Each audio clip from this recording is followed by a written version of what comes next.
إزاي أغير اسمي على الفيسبوك؟ هتضغط على فيسبوك وتضغط على القايمة أو الثلاث شرط دول. هتضغط على الإعدادات والخصوصية وبعدين الإعدادات. هتضغط على مركز الحسابات. هتضغط الملفات الشخصية والتفاصيل الشخصية. هتضغط على اسم ملفك الشخصي اللي عايز تغيره.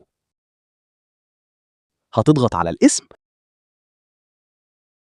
وتمسح الاسم اللي عايز تغيره وهتكتب الاسم اللي عايزه.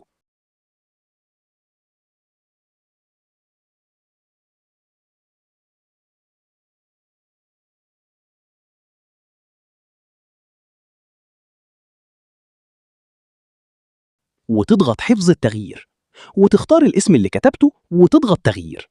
وبس كده، تم التغيير بنجاح. هترجع وتضغط على ملفك الشخصي وتعمل تحديث هتلاقيه اتغير. بس كده، لو وصلت لحد هنا صلي على النبي.